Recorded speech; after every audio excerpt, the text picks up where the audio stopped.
Good evening, everyone, and you know what it is. Two Chains, Jamal and Marcus of the Big Go Belt Wrestling Podcast. This week, I think it's going to be an interesting show for sure. A lot of different topics to go over, or just a lot of things. I just wonder what my fellow comrades' thoughts are on. So we'll see how it goes. Again, if you didn't check out last week's show. Make sure at the end of this show, the conclusion of it, you definitely want to listen to it because at the end of this show, we will be joined by Innocent Isaiah to respond to Beau Crockett's comments from last week. So it's due to make for some good wrestling talk. And it also, which has been announced yesterday, which I just found out, so I'm a little bit late to the show, that the conclusion of this feud will happen next month at Nova Pro Wrestling's American Slam 2017. So, closer we get to the show, we'll keep promoting it, but it's all coming full circle right here at the Big Go Belt Wrestling Podcast. So, before we get into everything, how's everybody doing? Cool. Doing pretty good. Is anybody watching the NBA draft? Not at all. What's that? Is anybody going to wear the big baller band? All right, we're just gonna let this one go. what is that?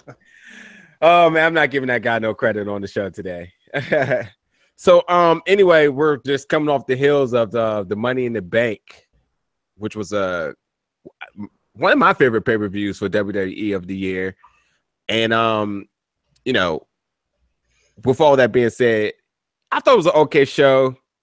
But the more controversial thing was the ending of the first ever women's Money in the Bank ladder match. So, that's going to be our first topic for the day. First of all, let's just, what did you guys think about the pay-per-view?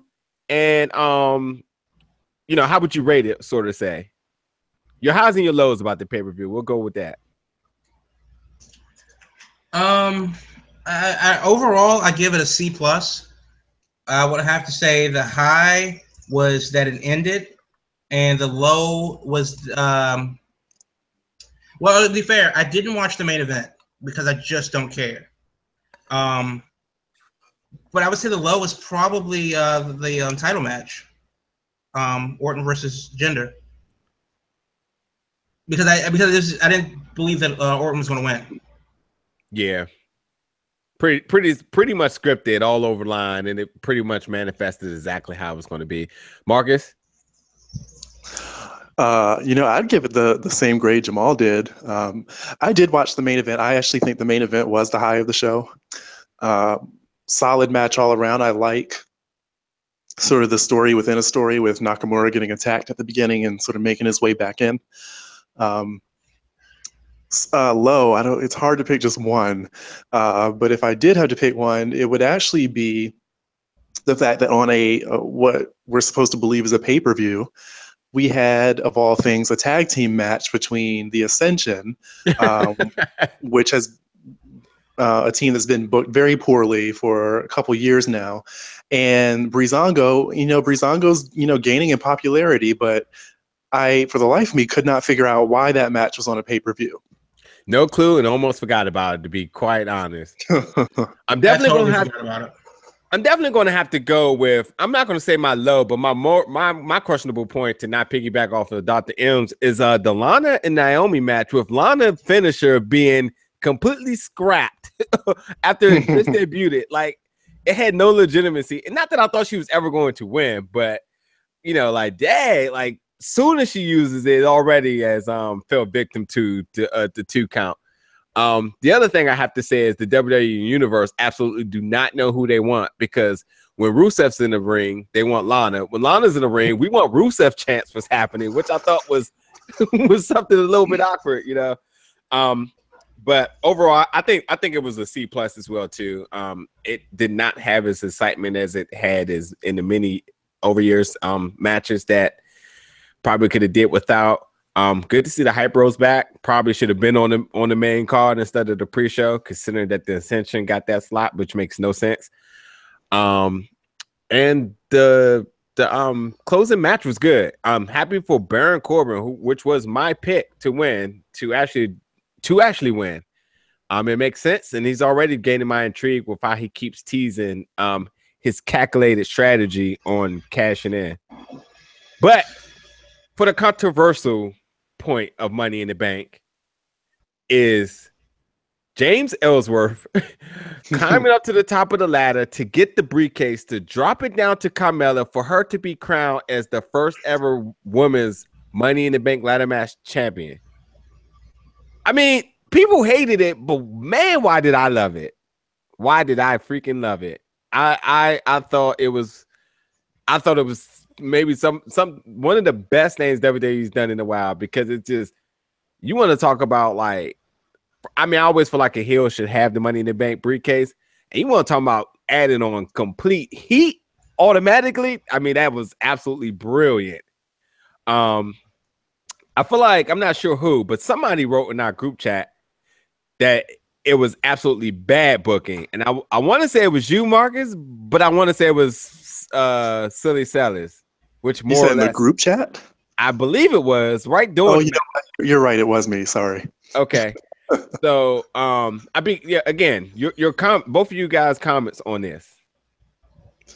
Well, I guess I'll start by saying that Carmella winning Money in the Bank, I had no problem with that at all. I actually thought putting the briefcase on her was probably the most intriguing decision of any of the 5 women in the match.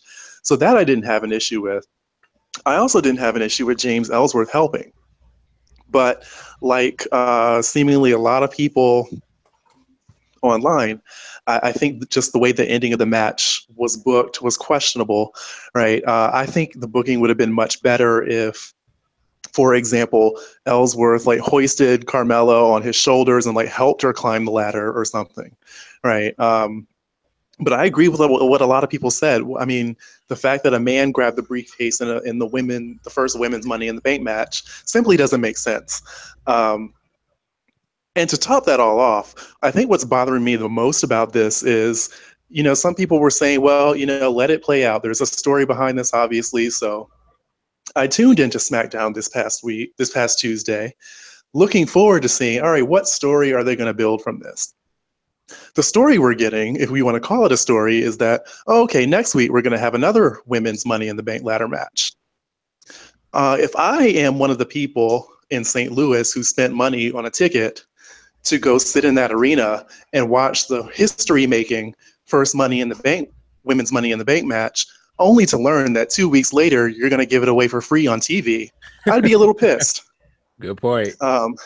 So, I mean, I just think this whole story, if you want to call it that, is misguided, is questionable, and hopefully, next Tuesday the women get to redeem themselves for it, right? But I think this is already flopped, starting with that bad booking at the end of the match. First of all, shout out to the hashtag Justice for Carmella, because I can see this getting way out of hand on Twitter eventually. But before I comment, Jamal. Yo, so here's the thing. If you want to say that heels are doing heel things and that's how they book the match, okay, fine. But when you have something that is supposed to be this history-making experience, this is supposed to be the first time ever history has been made, blah, blah, blah, hype, and then you squander it by having a BS finish. More importantly, you hype the gender ramifications of the match and how history-making this is, and then go, a man's going to, win. I don't have a problem with him helping, but the way, him physically grabbing the case and throwing it down to Carmella, it really does cheapen the moment that they've been trying so hard to build. It would be like, imagine if you went to like the Women's March and they only had male speakers. Yeah, very good point. Like yay, women, and we're going to do this in the women's revolution. And then we're going to turn it over to Triple H because what? But then, okay, fine. They book it that way. And then they backtrack because the heat is actually real online. This is what they wanted. You want to get that kind of visceral reaction. I'm not saying we're going to take it back to the Puerto Rico in the 70s and start throwing batteries in the ring. But people are pissed. and they backtrack. So, which is it, WWE? Either you're going to garner a legitimate, genuine reaction from the crowd. Yes, you will ruffle some feathers. Yes, you will alienate some. But you know what? This is the road that you're going down. If you have faith in your conviction, if you have faith in your storytelling, you got to go with it. And they wait 2 days, and then they go, yeah, well, no, that didn't happen. You can only have one first thing. You can only make one first impression. And they did, and they blew it. Now let's just move on instead of trying to piece this back together and have the match that they should have had. That's the part that annoys me more than the actual finish of the match. And on a match with a bunch of ridiculous a card that I saw so far with a bunch of stupid finishes. Okay, fine, let's go with it. But for them to backtrack because the heat is real is silly. Yeah, that's the worst part of it. I think some of the stuff that I've been reading online too, like this was all a plan, and the last minute plan in order to draw ratings to SmackDown. So the fact that they can create enough heat to make people want to tune in to the show to see this match again. First of all, there's two issues with that.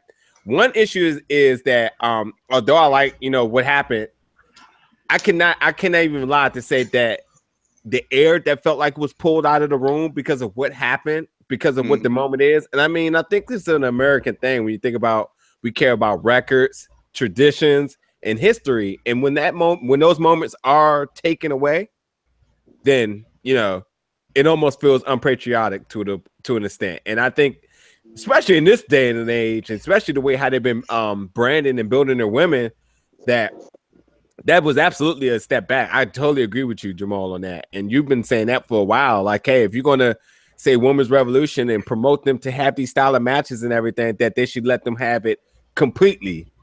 Don't give them Here's the thing. WWE doesn't take women seriously. They never have. And as long as Vince is in charge, I don't think they really will. And when I say seriously, I mean, I'm not saying like intergender matches, which is a thing that I do like, and I know that does rub people the wrong way because culturally that's not acceptable here. And here being the U.S. But I do think that WWE, yeah, sure, the women are arguably more athletic, or at least allowed to be more athletic than a bra and panty match or a Thanksgiving swimsuit turkey casserole match or whatever to have. Yeah, sure, we've renamed them women and not divas. Well, they were women before, then they became divas. Fine. We want to have the Mae Young Classic and pay homage to all of the great female wrestlers that have come before us. Okay, fine. But so what? The gimmicks aside, and the number one, James Ellsworth, better than Miss Elizabeth. I said it, quote me on that. But I don't. It's just that if you're going to go with it, then go with it. Stop having somebody mansplain how dangerous a match is because they're girls. Yeah. We shouldn't notice that they're women. We should see them as competitors first. They just happen to be women.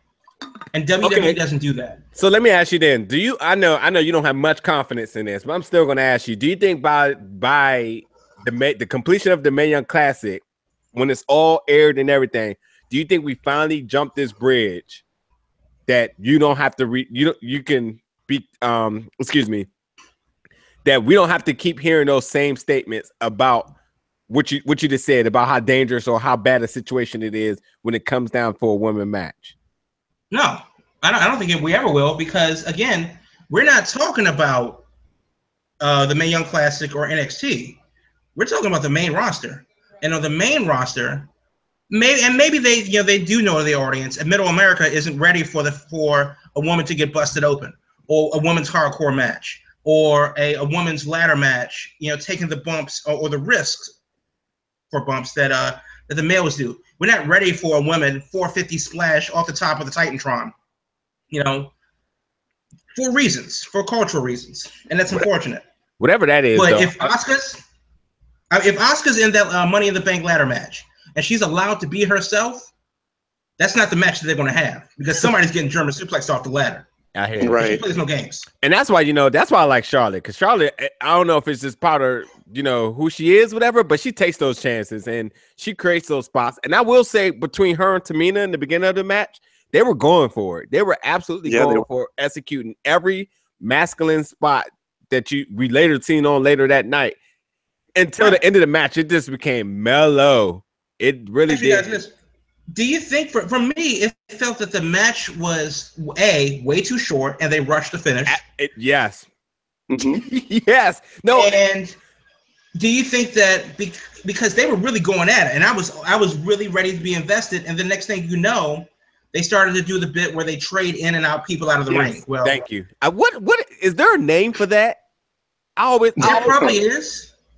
And we should ask the wrestler when he comes. I'm definitely I'm going to ask. I'm definitely going to ask because I sincerely like it in times. Like for instance, if you would have came to the life is like a box of chocolate, that should have been executed then because it was 6 people trying to get a spotlight. But on an event like that with so much momentum, yes, we know it's going to happen eventually. But to basically end the match in that stint, like right. I wasn't with it. And like I gotta say, the cameras seemed to even be a little bit confused because once Ellsworth was going up a little bit, I was like, nah, no way. I was like, here come Becky, because I was like, maybe they'll try this intergender match or something like that. And it was just like, well, I'm up here, nobody's gonna mess with me. And I was just like, what? I said they really took that route, but it is what it is. Just like on last week when we preview the Money in the Bank pay-per-view. I'm not going to spend much time on it right now because, previews for pay-per-views just seems to be a little bit too trendy nowadays. So we try to keep it a little bit different here. Well, honestly, there's really nothing else going on. I mean, we're waiting for Great Balls of Fire. You guys can have that. I'll never watch that pay-per-view. And then, honestly, there's really just nothing to be hype about until SummerSlam. So, it is of interest to see what's going to happen with the women. You do have a Money in the Bank cash-in that could happen at any time. And I think Corbin won, which is, whatever. So, I mean, there are some things of interest, but honestly, we're really just waiting until August. Yeah. So, anywho, speaking of the Money in the Bank pay-per-view, Mike and Maria Kanellis, and that is exactly who they are. Because nowadays, I guess guys are taking their woman's last name. And JBL also said, JBL was like, he has her last name, which I thought was the funniest comment for him for the night. But it made me sad that JBL still has a job. we're not going to get to him, but we're going to get something else a little bit after that. But not to spend too much time on that. They did make the debut, the long-awaited debut that everybody was anticipating. Just quick comments. What do you think? Are you excited? The direction you think they should go, sort of say. Well, I'm excited to see them there for sure. Particularly Mike Bennett. It's nice to see that he'll, after obviously rising on the indie scene for years and having I don't really know what you would call his run in TNA, but at least he got on TV, right? It's nice to see him get a shot at WWE, and I actually always liked Maria's character, even when she was sort of the dorky character when she was first in WWE. So it's nice to see her back too, and I'm excited to see what they can do on SmackDown. SmackDown is very slowly and gradually building a pretty solid upper mid-card main event roster, which is good to see. And I think I actually posed this question on our Twitter a couple days ago about who would be a great first feud for Mike Bennett, because I actually couldn't think of anyone definitively, and several people suggested Ty Dillinger, which I actually think is a good idea, because Ty Dillinger right now is yet another victim of the massive NXT call-ups, and then we have nothing for you once you get to the main roster. And I think a feud with Mike Bennett would actually be quite entertaining. Jamal? I agree. The problem that I have with Bennett and Kanellis is I don't know what their angle is. Like, Are they faces? Are they heels? Are they heels that are, you know, like a Bo Dallas type? We really only got like a tease of what they're going to be doing. Is Maria going to be wrestling as well? You know, will that be a thing? Unfortunately, their gimmicks just screams mid-card, which is really unfortunate because you do have two. Maria definitely has a run in WWE, and she has lineage there. And Mike Bennett is a top talent. I think he had that conversation with you know, top level guys in SmackDown. As for their first feud, I think I'd like to see Ziggler, because Ziggler is kind of like has this air of being just a womanizing douche about him. So maybe they can kind of cure him of his infidelity. I don't know what you do with Ty Dillinger, like at all. And this was the problem that I told you that when he was in the NXT. What exactly is his gimmick? And since his gimmick is based on being the best, you can't be that gimmick if you don't win. Yeah. So you can't win if you're not there. So what is your gimmick? It's hard for me to believe that you're a 10 if we don't see. So I don't know. I mean, Dillinger will be cool just to give him something to do. But what is the angle of, like, are they like a Joel Osteen and his wife? Well, I gotta say, I don't know. Billy Graham, maybe? I don't know what they're doing. I gotta say that the fact that the rumors are saying that the Miz and Maurice are going to break up, so to say, on screen because of Mike Maria are pretty much going to be taking that same venture, so they don't want to have the same gimmick on both shows. So we know will be some type of power couple sort of lines up with it. But one, I gotta say I like their theme, and two, the fact great that, theme. Huh? Great theme. Yes. And two, I gotta say the fact that they went right to YouTube, or not YouTube, Twitter Live, and they had a video in the car.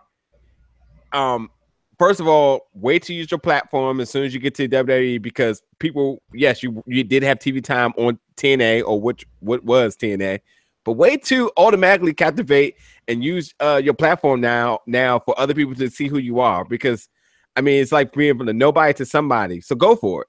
And it also gave a little bit of an insight into what the gimmick could be. I'm also interested in waiting to see how it completely manifests, but it seems like Mike is like the Punk boyfriend, sort of say, or whatever, because like anytime he said or misspoke something, she corrected him. He was sort of like, yes, ma'am, sort of whatever. So I don't know how much to take into it because it was just a Twitter video, but you know, we'll see. Good to see him. But do you think that sounds so very different than the Miz and Maurice and their relationship? Right. Where the Miz has been his character and Maurice is kind of latching onto that. Right. Mm-hmm. Why do you think that the rumors are swirling around that they're going to scrap the Miz and Maurice, arguably sending her home, when they seem to be so very different? I don't know. That's why I say I'm just going to wait to see, because again, you know, the characters or the people that you see on social media tends to not be who they are on TV. So the interesting thing was that as soon as they debuted, they cut a video in the car together saying, you know, thank you for the people, whatever, watching, blah, blah, blah. And it felt in character. So I'm wondering if that's the venture they're going. But then the rumors are saying, you know, what I've already said. So I don't know. So on that note, I definitely will be interested to see how, well, kind of think about it, they weren't even on TV this week. No, they all they had was like a behind the scenes segment that WWE put on their YouTube page. Okay, yeah. So I don't know. We'll see what happens this week, but you know, just wondering what your quick reactions to. The next thing I want to bring up is New Japan unveiled their field for the 2007 G1 Climax tournament. About Tuesday, I think it was. Yeah, I think so. Not sure if you guys got a chance to look. I kind of vaguely told you guys that we were going to cover that, so hopefully you guys did get a chance to see that. I know Jamal for sure did. Well, quite frankly, Marcus probably did as well too. But the names are out, and I know it's way early to make predictions because the fields haven't even been set. But just give me something. Early winners, something intriguing. I mean, I can tell you off break that the fact that Okada and Omega are both in it, the fact that is this where we see part 3 of it again? And the winner of this gets the briefcase, who ultimately gets the match at Wrestle Kingdom in January for the championship. So, it's always about money. It's always about the biggest match, the biggest platform. So what do you want to see? If we get Okada Omega 3 in the tournament, that means maybe they don't book that all the way for Wrestle Kingdom. Does Omega win it 2 years in a row? I mean, bunch of different things you can put there. But just to not take all you guys' ideas, throw me some thoughts on that. Well, there are a lot of names that you can throw out there, and we don't know what the seeding is going to be. Okada and Omega could face each other in the finals, or they could face each other in the first round. We don't know. But you can't obviously count those two out. You also can never count out Zack Sabre Jr., Tetsuya Naito. Well, wait. But you just said Zack Sabre Jr., and for the uncasual fan that may know, you may know who he is, but do you understand? We're talking about New Japan. We're not talking about to the casual fan. Okay, right. But what's the whole thing about Zack Sabre Jr. being in this tournament? He's never been in the tournament, ever. Right. So that's a big deal. That's a big deal. Was he in the Cruiserweight Classic? Yeah, he was in the Cruiserweight Classic. But he's still watch him then. Okay, but still, this is big that he's in this tournament. That's not a familiar. I mean, it's a familiar name, but it's not a usual suspect to this tournament. So that's big when you think about how this may plan out. But I mean, the potential matchups are as follow. Obviously, we could have Okada versus Omega. Sure. We could have Zack Sabre Jr. versus Christ. And I'm looking at his name right now and I can't see it. Kota Ibushi. Which would be amazing. And another interesting thing, Kota Ibushi is also going by Kota Ibushi, not Tiger Mask right now. So we don't know who that person is. That's a different guy. Tomohiro Ishii, Tonga, Bad Luck Fale, the Bullet Club, they're going to be making an appearance there. Sonata, Evil, Los Ingobernables of De Japón. The entire, honestly, you could make a case for generally anybody. And the underdog of underdogs is Juice Robinson. Oh, yeah. And I'm really, really pulling for him because he did nothing in NXT, and I don't blame him for that. But he went to Japan, and my God, man, he's holding his own. So go Juice, go. But really, you can't count any of these guys out, and that's what makes a great tournament. There's no lame duck seats here. Good point, Marcus. Your thoughts on the initial listing? Well, I'm a big fan of Zack Sabre Jr., so I was definitely excited to see his name as part of the tournament. Glad to see Kota Ibushi in there too, and I hope they get to clash in the tournament because so many people were, for some reason, so butthurt when they both lost in the Cruiserweight Classic, and so hopefully it'll appease those people if they get to fight in the ring in this tournament. Omega as well. It seems from what I know so far about it, this is stacked, and so it's really kind of hard to make any sort of prediction. But I'm just happy to see all those guys in it. I got a wild card for you guys. So one name I did not see in this tournament, and actually before I even say this, let me just look because I just said I was going to double check that. Let me just check real quick. Oh, you know what, Jamal? You have the list up. Is Cody Rhodes' name on this list? Okay. So Cody Rhodes is absolutely the biggest free agent of last year to go to New Japan / ROH. And I don't see his name.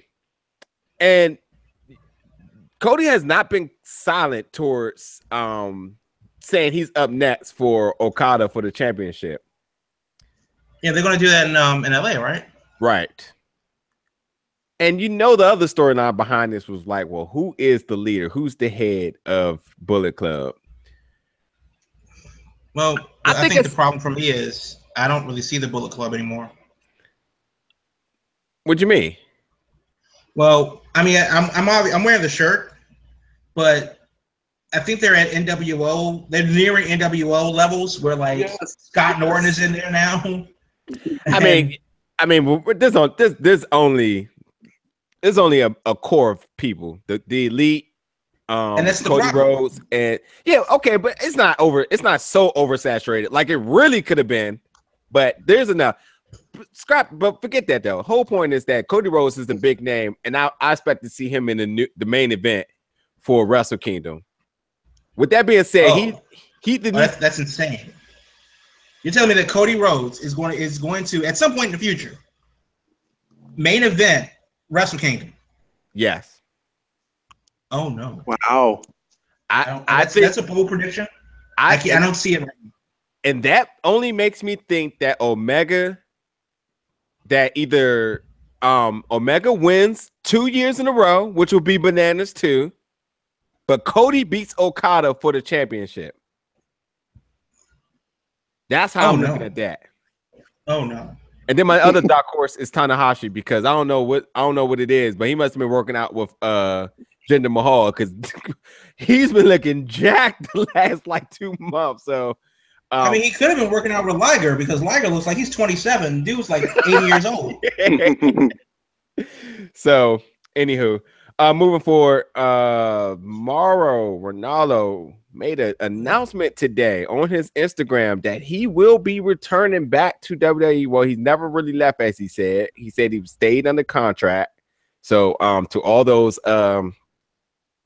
news reporters saying he left or they agreed on terms, whatever. But he said he stayed under contract, and they always been wondering how they was going to work out his next steps, what was going to be his next plans. And he announced today that he will be returning back to NXT to be on the broadcast team. Is this good news? Was this the right move, considering the array of speculations that's been around?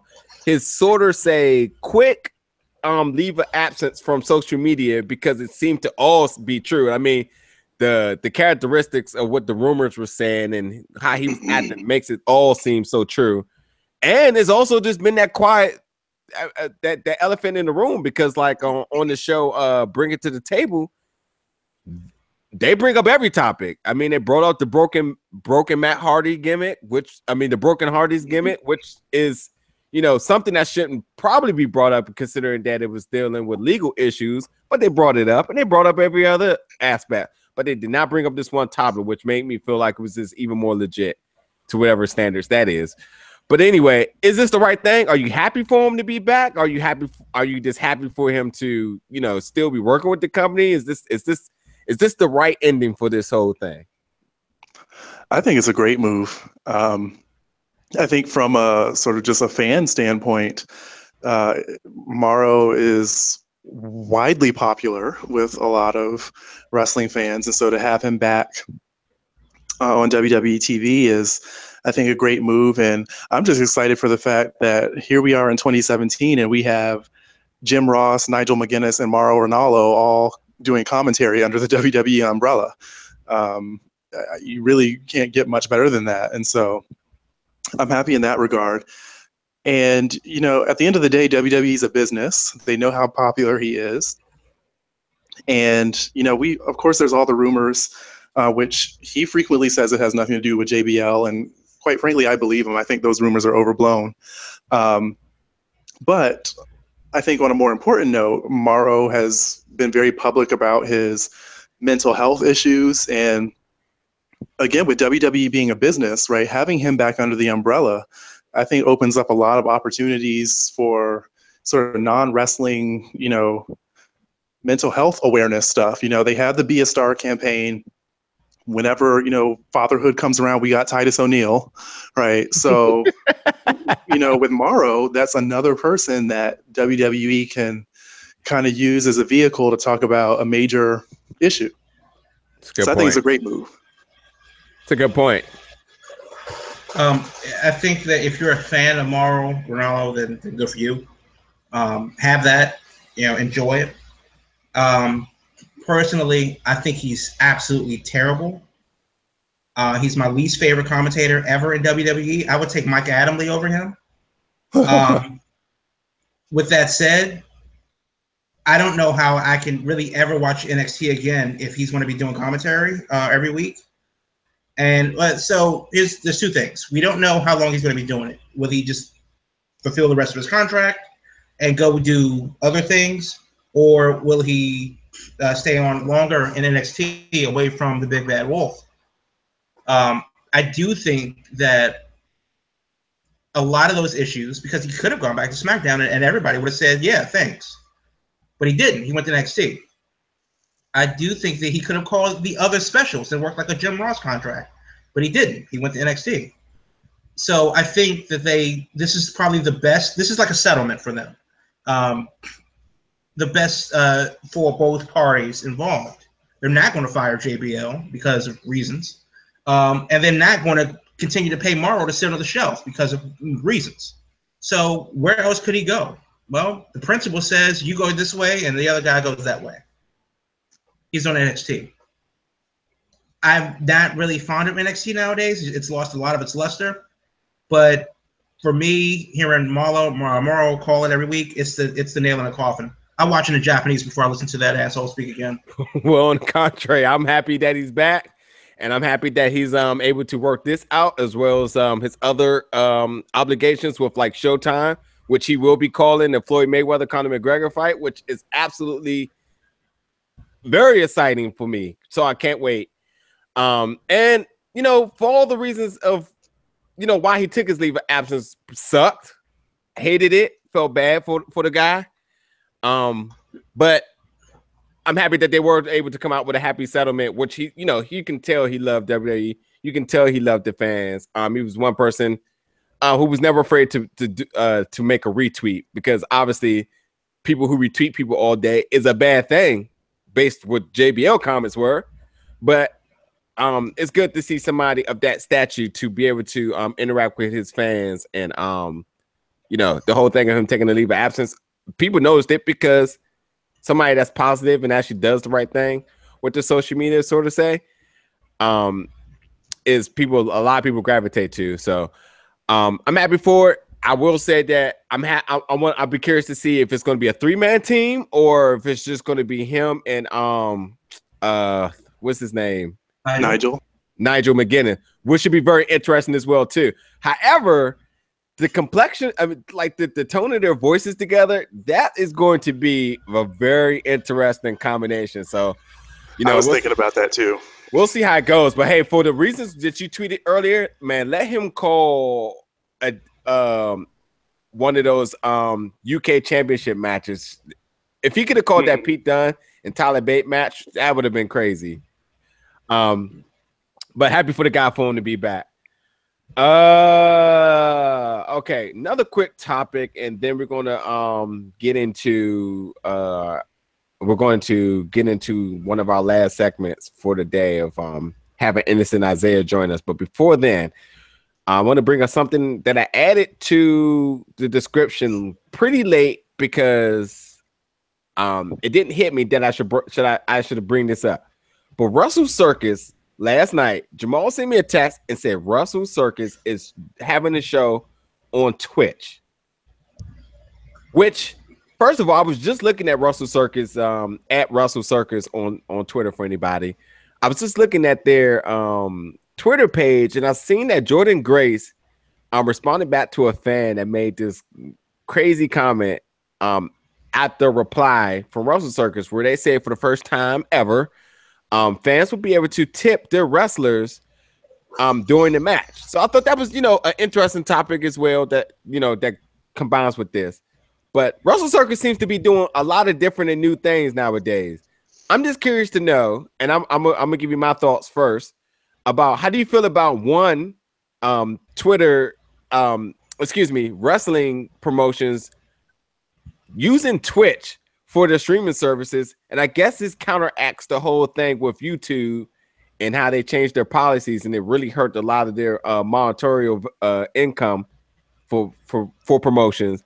So, wondering how you guys feel about Twitch being the next man up, and two, how do you feel about the whole fans being able to tip wrestlers during their match? And my comments is first the fact of during their match, I don't know if I totally agree with. First of all, I think tipping is absolutely a great thing considering what a lot of these wrestlers have to go through in order to get to the shows, and a lot of people are very vocal about how they barely break even as far as, from what they have to put out in order for what they get for the shows. So I think it's a great thing. And I think, sometimes, to show appreciation for, I think it's an absolutely great thing to open it up for fans to be able to just give a little bit more appreciation for the hard work or the great match that they put on. But during the match, I don't think so, because I think that opens up a whole nother wave of nonsense from, streamers are supposed to be before the match. But if you start saying during the match, people may start throwing money during it or trying to make them sort of say projectiles, and you just never know how somebody may take that. Now, granted, a lot of the promotions that I go to are very much sane, but there was this one questionable one that was up in Baltimore that I feel like if they had an opportunity to throw money, it may not result in a wrestling match at the end of the show. But nonetheless, though, exactly, make the dollars rain. And that's the other thing, too. I just feel like it's rude when you throw stuff at people, and to throw money, I think it carries that stigma, and I don't think it's a good idea. But the tipping thing is cool. The Twitch thing was cool. Thank you, Jamal, for hitting me up for it. I thought that was absolutely cool. The chat room was popping. A lot of people was very interactive with it. And besides that one shaky camera that they had on the turnbuckle that was making me sick watching, it was a great show. So definitely go check it out. It was free. Some great wrestling, some great stuff going on. Shout out to Psychosis. La Parka, who came in the female version, which was really cool.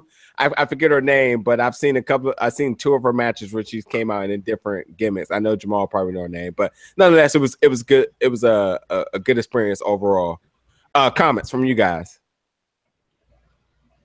Go ahead, Doc.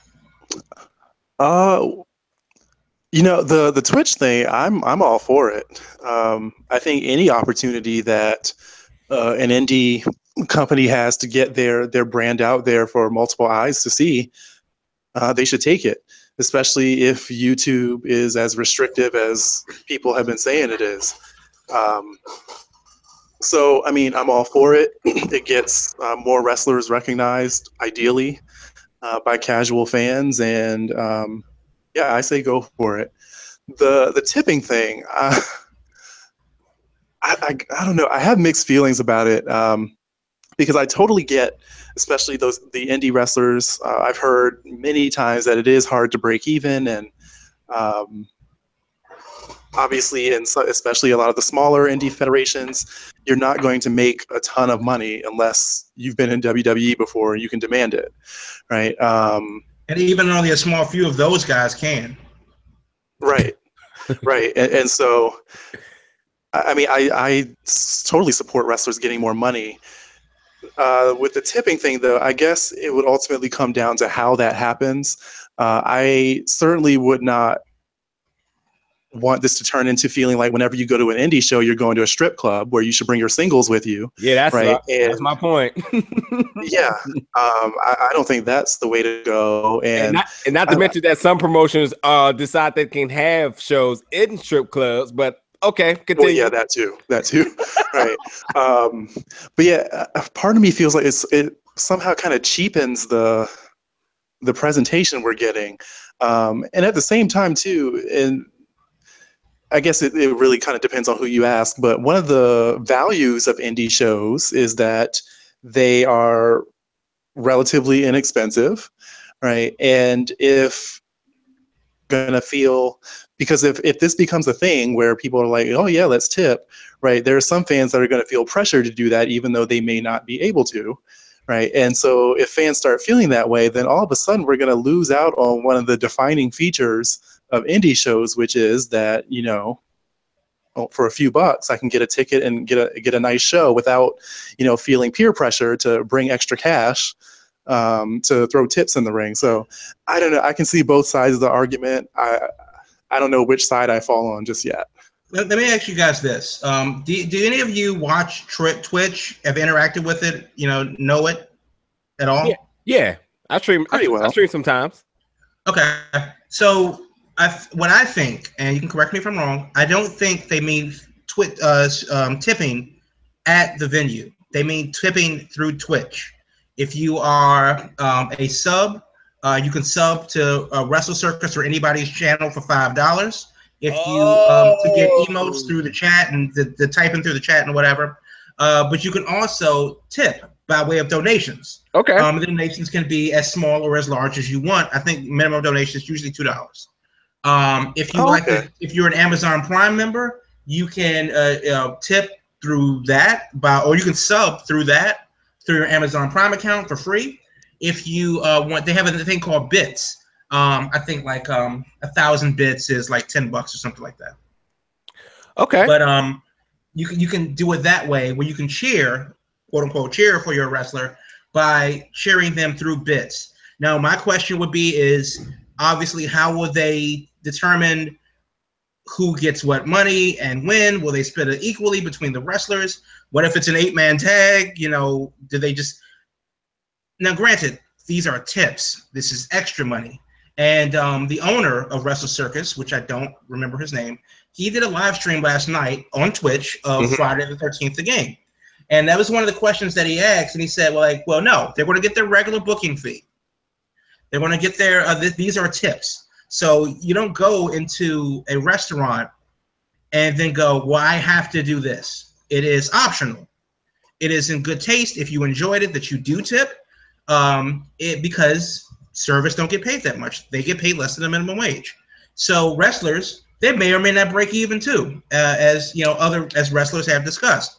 So the idea is, if you want to support, you can do it this way if you feel that they need to do so. But they're still going to get paid. The people in the and please go. The best way to support a wrestling promotion is to go, show up, buy their merch. But if you can't go, because we don't live in Austin, Texas, or wherever Wrestle Circus does their shows, but I think it's Austin, then yeah, you like what you saw that night, because you can watch it for free on Twitch, on your PlayStation 4, Xbox, and everything else. But if you like what you saw, and you want to give it a little bit extra, okay, cool. Shoot them $5 if you choose. But I don't think it's going to be a, the Rainmaker may come, but it won't be in the form of Franklin's, Jefferson's, and Grant's. Good point. Thanks for clearing that up, because again, I saw the tipping thing before the Twitch thing, and so when the Twitch thing came out, that obviously you texted me, and I went back and looked. I was like, how did I just miss that? But that makes perfect sense right there. I from when I seen the initial comments thought, and I know I can't be the only one that's confused about that. I from the initial comments thought that they were literally saying, if you're at the match, by no means, when that communion basket come by, drop them dollars, because that's how I was feeling. But either way, that's good stuff all the way around. I'm happy for that. Well, okay. I mean, but in Mexico, they do that. That is a thing that does happen, where people throw pesos into the ring, mostly bills, some coins after the match, streamers and cash. Okay. And that's a way of tipping. I'm not sure if they mean that. I'm not sure if they mean through Twitch and they'll cut them a check later, or if they have a tip jar at the door. Like, hey, did you like what you see? Boom. I mean, one could argue that one is more tasteful than the other because, hey, I paid my money. Do the show. But I really hope that they mean through the many ways that you can tip through Twitch. I don't think people know Twitch outside of gaming.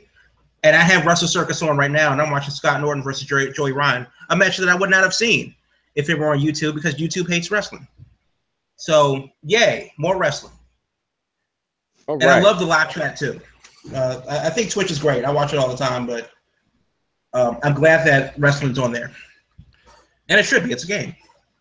So, last week, our show was the Beau Show. Reason why we call it the Beau Show, because Beau Crockett joined us.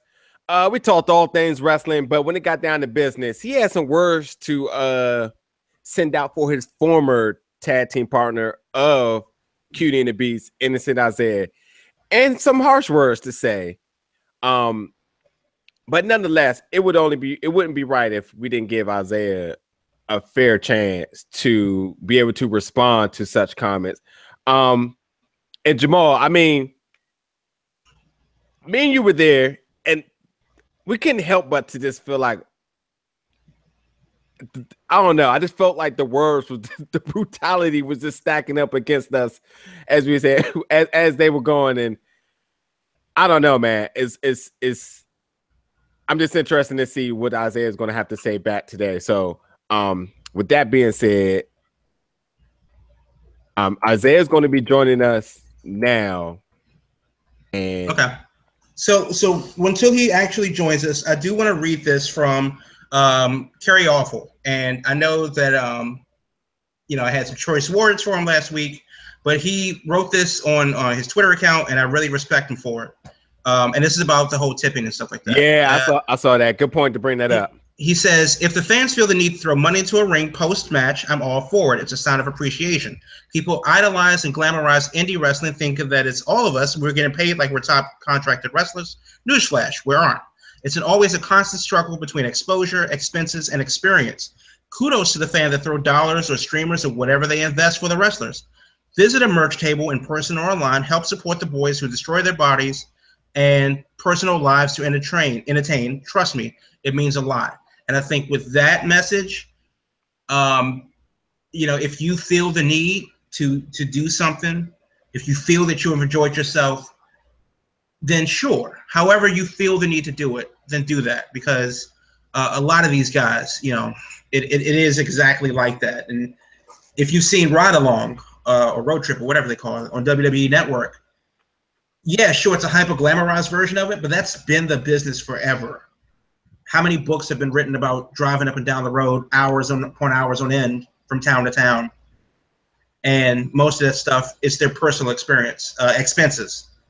Even in the WWE, they're contractors, not employees of the company. So, I'm all for it. But and not to mention, I mean, every time I see the hashtag do the drive, I always commend people for it, because I mean, I complain about driving 30 minutes from work sometimes, but these people, they get out there, they do these 4 or 5 hour drives, somebody self, sometimes they carpool, whatever it may be, but they do it.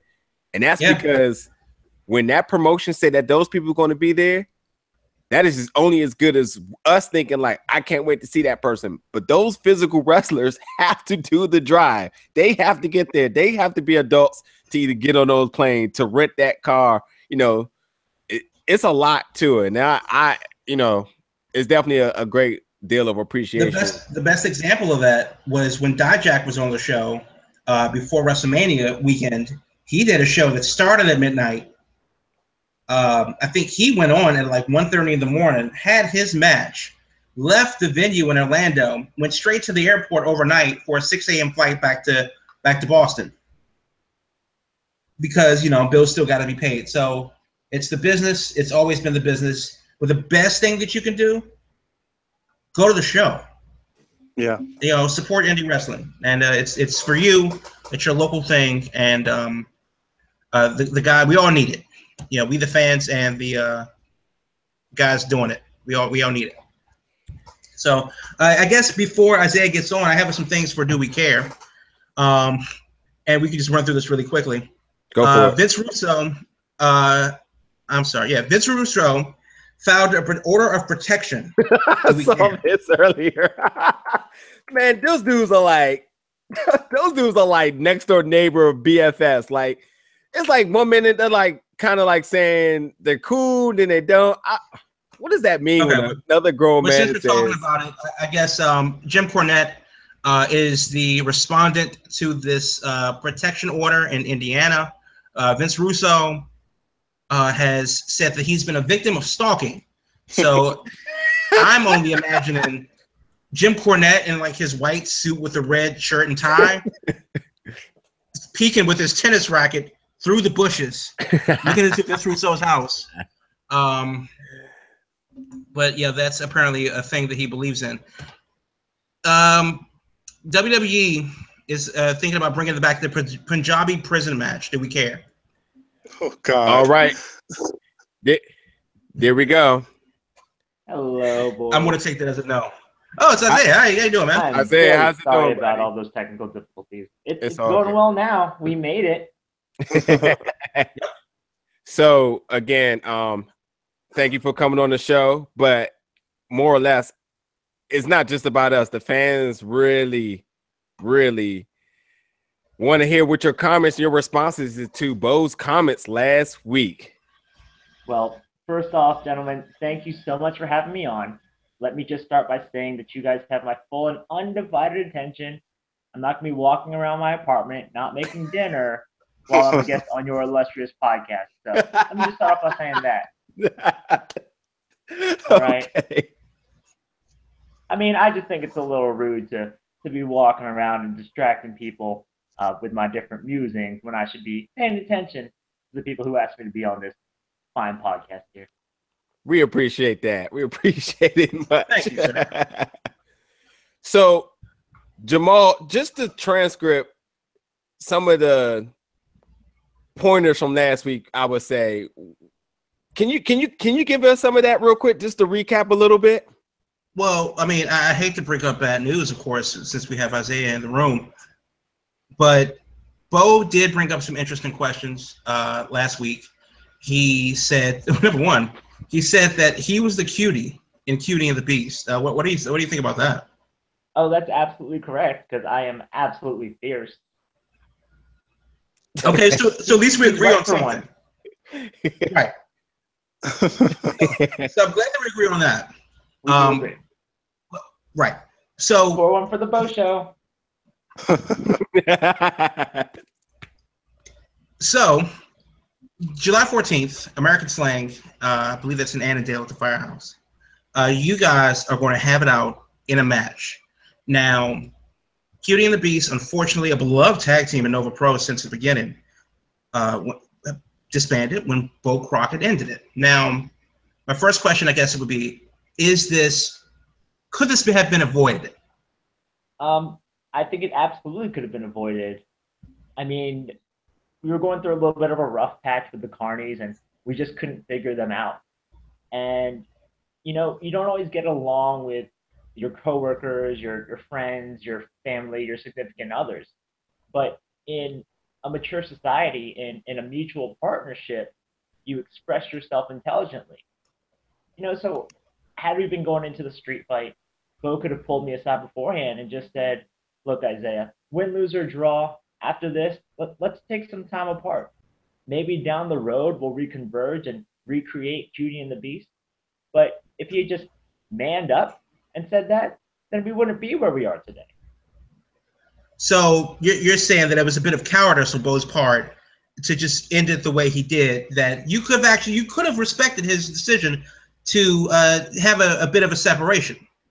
Oh, absolutely. He could have used his words like a real man and a grown adult, or he could have shown his character like he did and speared me when I wasn't ready, and, you know, maybe run from it when I confronted him at the last Nova Pro show. Right.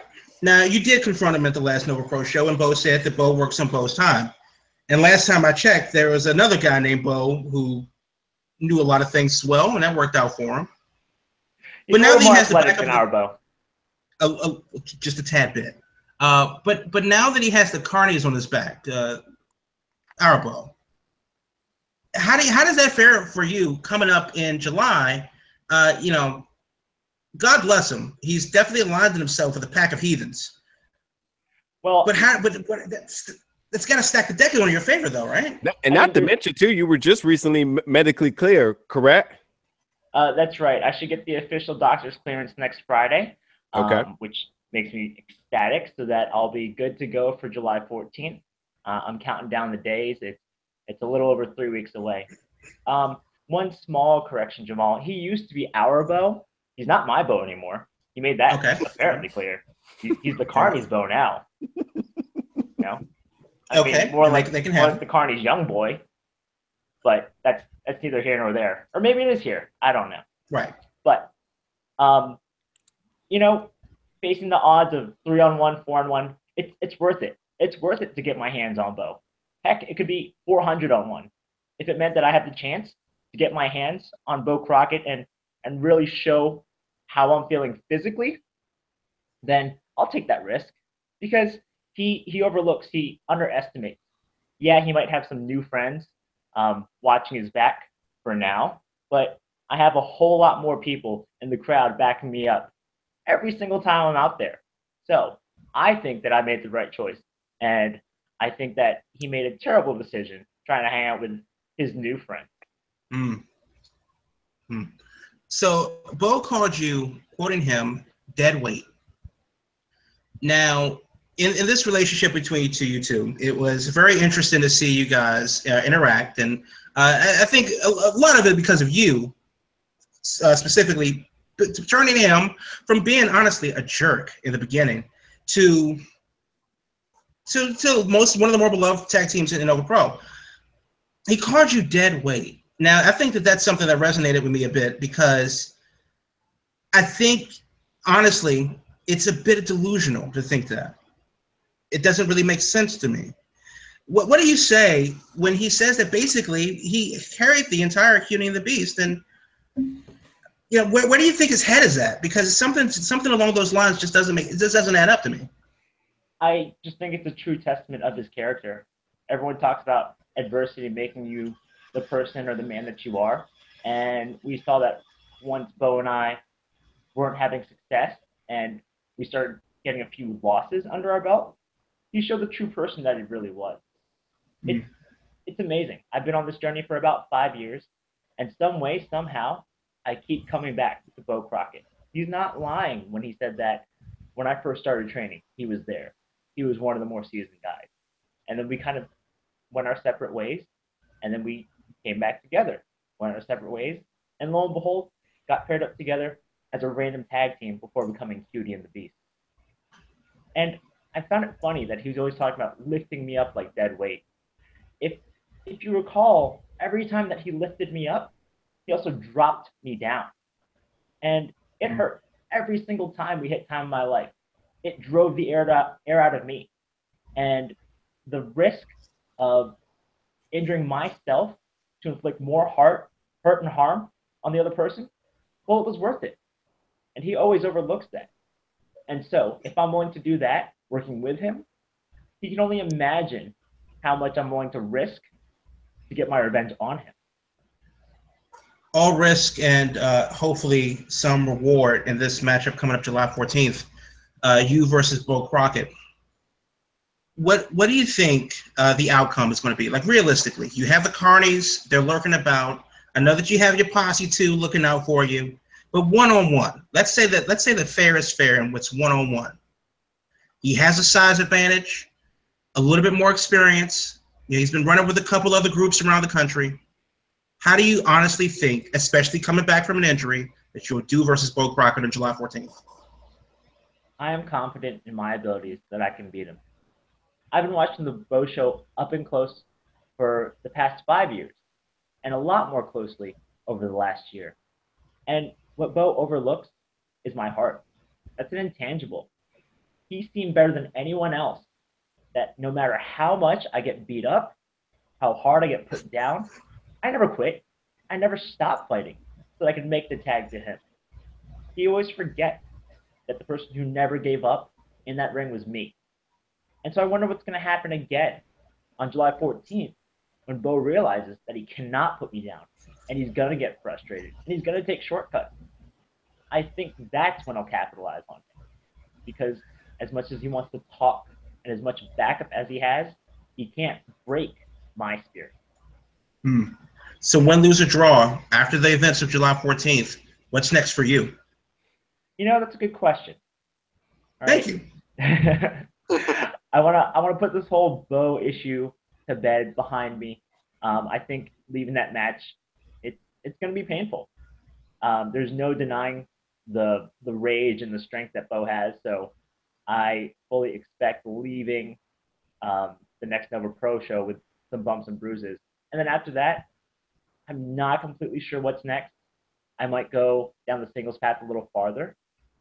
Maybe I make a new friend.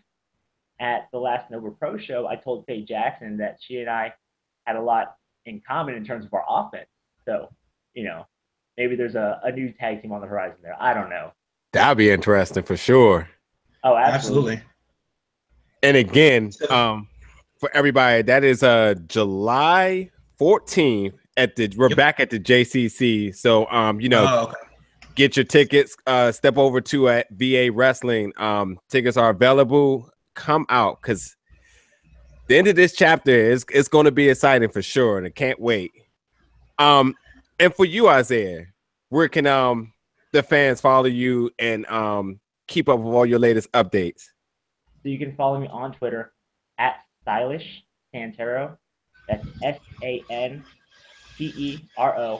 And if you guys will allow me, I just have one last message for the Beau Show. The floor is yours. I'm pretty sure he's listening.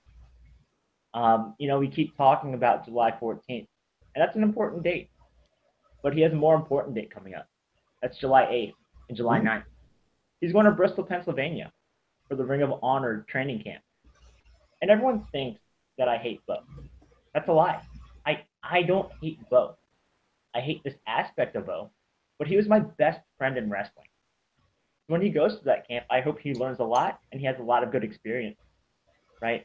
I hope he takes away that honor word that they really capitalize on there. And I really hope that Beau finds himself and who he is, because ever since I've known him, he's always been searching for that identity. I've been someone slightly different before, but now I really found who I was inside, and that took a lot of soul searching. But for a lot of the time that I've known Beau, he's always been that other guy. For a year, he was the other guy in Cutie and the Beast. Right now, he's the other guy in the Carnies. So I hope when he comes into Nova Pro on July 14th, he can really find who he is, because this beast will be waiting. Wow. So it's definitely going to go down July 14th at the Jewish Community Center of Northern Virginia in Fairfax. We'll be there. You'll be there. Beau will definitely be there, and it's going to go down 7 o'clock. Doors open, 7:30 bell time. I can't wait. Honestly, I hope that once all of this is over and we move forward, because I'm always moving forward, that, you know what, it would be nice to see a little bit of gold around your waist. And I know I said the same thing to Beau, but I think that should be the ultimate goal. I mean, why would you do it if it's not for the Ultra J Cup, a championship that Chet Sterling currently has? So hopefully, Beau, whether or not he realizes the error of his ways or not is irrelevant, because you've certainly moved on after this very important bit of business that will happen on July 14th down at the JCC. So, Isaiah, I have very different questions coming into this, but you certainly changed my mind. I'm really interested to see where we go from here. And I hope that everything works out for you. I know you're recovering from an injury. You seem undeterred. You seem unfazed.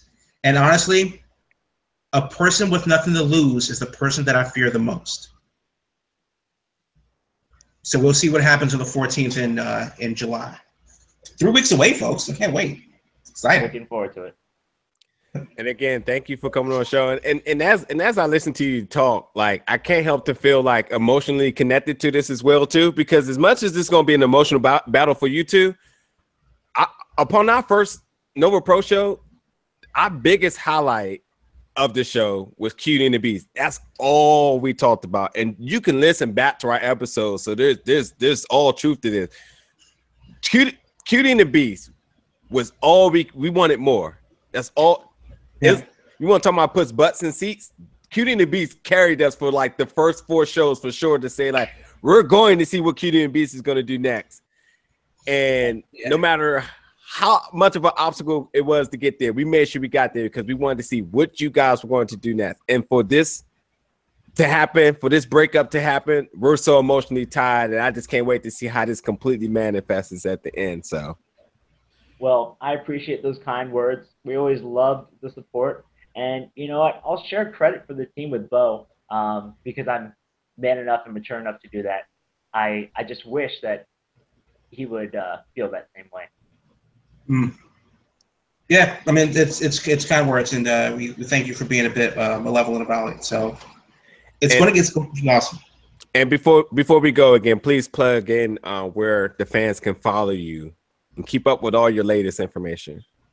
Yeah, I tweet a lot at Stylish Santero, SANTERO. If you look at a couple of my past tweets, you'll see Beau try to come at me and fall a little bit short. But if he was as brave on Twitter, if he was as brave in real life as he was on Twitter, then this whole issue would have been dealt with. He wouldn't have run. I'm starting to forget what he looks like, but I know the back of his head really well. And he's not afraid to at me. So, maybe he can at me in the ring on July 14th. Sounds good. All right, Isaiah, we'll definitely be there. We appreciate you coming on, and we'll be keeping an eye on your Twitter. And you guys, y'all don't have no type of time cognizance. Like your Twitter battles can go on at 12 p.m. and people gotta get up in the morning. But I'm tuned in. I'm like, I gotta see who's going to keep hitting the lowest, man. It was good stuff. But again, it just we think about it had to come down to this. So I can't wait to see what actually happens at the last battle for the 14th. Who knows? Maybe maybe a show before, maybe one of our shows before then. Maybe we have you guys get on here together and see if you have some choice words. He seems to sounds like you said he seems to be a keyboard warrior. So I don't think he'll be opposed to it. Yeah, we'll see. I don't know. He's not too good with the whole face-to-face deal. Well, again, but we appreciate it. We'll definitely be catching up with you. All right, sounds great. Thank you guys so much. You have a good one. All right, see you, man. You too. So that was it. This is Isaiah, formerly of Cutie and the Beast, and he's going to be taking on his former partner, Beau Crockett. Not this Friday. I wish it was this Friday. But July 14th, down at the JCC of North Virginia. It's 8900 Little River Turnpike. You can in Fairfax. Get your tickets now. Front row, $20. General admission is $20. Kids and 12 and under are 10. And you can get that at NovaProWrestling.tumblr.com. You'll want to be there for that. We weren't there for the breakup when Beau just turned on him. Yeah, the spear heard around the world. But we certainly felt it while we were in Chicago. But we'll definitely be there for this show coming up in 3 weeks, I guess. Yeah, so it's definitely going down then. And honestly, I had very different questions going forward, because I really thought, based on what Beau said, if you take him at his word, that a lot of this was self-imposed on him, that he is who he is already, and Isaiah was the one who tried to change him, arguably for the better, but still tried to change him. And you know what? No matter who you believe in this situation, it's definitely going to come to a head in about 3 weeks in Northern Virginia. So this is why you got to support indie wrestling, because you're not going to see anybody that tells a story this well on TV. They're not doing this in TNA. They're not doing this on Monday nights, because honestly, R-Truth and Goldust still don't tell a story better than these two guys. And they're the best story that's happening on Raw right now. So I don't care where you are in the country. I don't care where you are in the world. You make it your business to get your ass in Virginia on July 14th. It's the best $25 you'll ever spend. And you're welcome in advance. That card is stacked. We haven't even went over it, but we'll get into it. We'll talk about the card later. There's so many different debuts. Yeah. If you don't know who Timmy Lou Retton is, look him up so that you can be prepared for July 14th. We'll talk about that later. We'll have Mike on before the show. Hopefully we'll get these two guys on again before the show. Yeah. And we'll actually be broadcasting live from the show for the first time ever. That's right. So that's something to check out. But we'll talk about that later. The cart is certainly before the horse right now. But once again, much thanks to Innocent Isaiah for coming on, speaking his piece, maybe changing some minds, changing some opinions, and we'll see how well that works out. If you can't make it there, shame on you. But we understand. The DVD will be up later, and we'll have information about that closer to the event. So, but we can, before we close out the show, let's finish up the segment of Do We Care? Oh, okay. So the Punjabi prison match, we don't care. Baron Corbin, who blocked me on Twitter.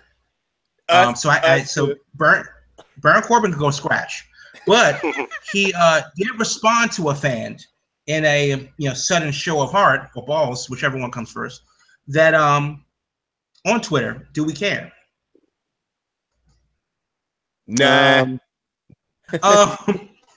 Yeah. Kevin Owens. I'm not sure if he's still a heel on SmackDown, but Kevin Owens actually had some words for Chad Gable after this U.S. Open Challenge match. Do we care? Oh, yes. I forgot all about that. I've been wanting to text you about that for a while. Jamal, I want to say Jamal and Marcus both were saying how they would love a singles run with him, and that match was great. Oh, really? Yeah. I mean, there's no mistaking. Everybody knows Chad Gable can wrestle. Mm-hmm. Yeah. And at this point, I'm like, I don't even care about American Alpha now. Give this guy a singles run. Give him some single matches for sure. Yes, as a tag team, they've been great in NXT, but on the main roster, the machine hit him. But Chad Gable, I'm with it. But yeah, we care. Okay. I'm reading now from Kevin Owens, and I quote, "I really respect what Chad Gable tried to do tonight. Tried to make a name for himself. I did the same. I remember when I walked in on Raw, right in the middle of John Cena's quote open challenge, and I laid him out. You remember that? Of course, that's not what happened tonight, but I'm the absolute best in the history of WWE, and I know a lot of people might think that's not true. They might think that's a crazy claim. They might think that I'm even trying to say that to rile people up that I don't believe in myself, but trust me. When I say that I'm the best in the history of WWE, and when my time is done, it is all said and done. Everyone will see it too. So good. Kudos to Kevin Owens for giving the respect to Chad Gable for stepping up. But he's the man with the belt, so you can't argue that he's a multi-time champion, I believe, and he's like halfway to becoming a grand champion. So, and honestly, Roman Reigns is one tag team title away from becoming a grand champion, so that makes me nauseous. But yeah, it's hard to argue against Owens and how great he says he is because he's kind of done it since day one. He came into NXT, made a name for himself, came out on Raw, made a name for himself, and though the respect is to Gable for trying, it's hard to argue against that. Yeah, I'm all for it. So that's it for Do We Care. There's some other shenanigans going on, but I didn't even care about that. So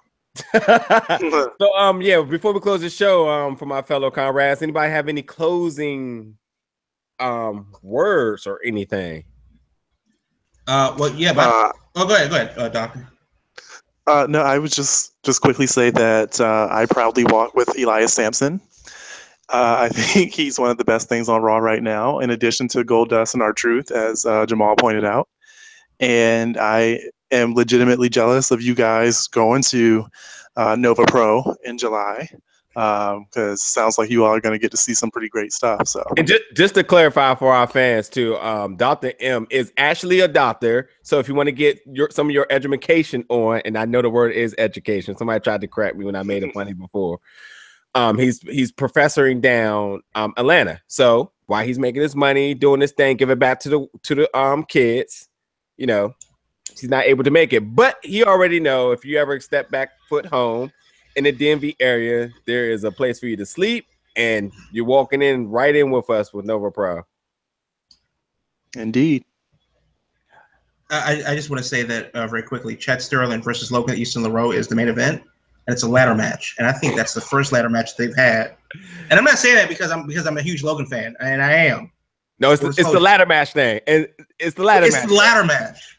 Yeah, because you know that's going to be hype. Yeah, you already know that's going to be.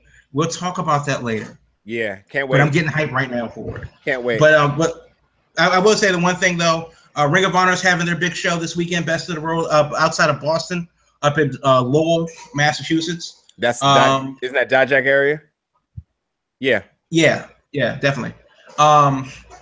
I think it's Cody versus Christopher Daniels as the main event. But That's going to be a great show up there this weekend. I want to say they're taping the show. They're doing the 24th and 25th. Up there north of Boston. So if we don't talk to you all before the 4th, which is a big deal for us in the U.S., or the 1st, happy Canada Day in advance. Yeah, man, happy 4th. Well said. And for me, shout out to Big Cass going heel. Well overdue. Hopefully Enzo gets written off TV because I'm sorry, I just wasn't a fan of the guy. After a while, I mean, yeah, NXT was cool, main roster was cool for a while, but I haven't seen much progression. I mean, clearly he's fell victim to the doghouse of WWE. But Colin Cassidy sucks on the mic, though. Somalian internet. No, I mean, I hear myself fine. Colin Cassidy is terrible on the mic. Oh, sorry. Nobody ever thought he was good on mic. So what chance do we have of him having a single? I know he's about to close the show. I mean, you got to be kidding me with the singles run for him. Man, he shot his mouthpiece. It's easier when you're a heel. He did okay on mic. Matter of fact, he made some legitimate points. And he was okay. A lot of room to improve. But nonetheless, this is the avenue that I'm glad that he's taken. Nonetheless, he's still a work in progress.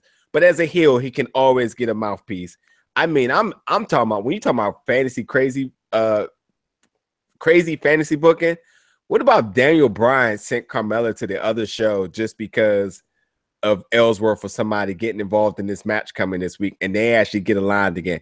Noted that when he went heel, she commented on it too.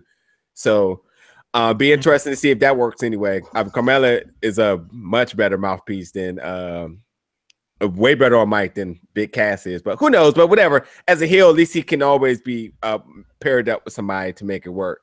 But you know, and then you know the other crazy thing about it is too, he was even at some points better than Enzo on their insurance because like he said you come down here running your mouth and you saying all this stuff and all you know what you're talking about. I said, well, dang, I don't even know what he's talking about sometimes. So I thought that was pretty funny to point that out. But I good for Big Cass. I'm great. I'm waiting to see how that all works out. But anywho, to everybody that's listening tonight, I appreciate it. People that's been tweeting us. Innocent Isaiah, thank you for coming on. Again, every Thursday, 8 p.m. You never know who may show up. You never know what type of foolishness we may get ourselves involved with Twitter wars between Nova Pro wrestlers. But always stay tuned. You know, Giant Crab, he's always going to give you the latest movie takes. We didn't get to cover anything this week, which has been a big week, but obviously we already knew Transformers was going to be bad, so there was no reason for him to speak on that. But maybe we'll get something for him for Planet of the Apes next week because I know you've seen that, I believe, this week. But, you know, stay tuned for that. Dr. M, as usual, our woman/divas expert, and 2 Chainz Joe. So, again, each and every Thursday, 8 p.m. Thanks for tuning in. We'll catch you guys next week.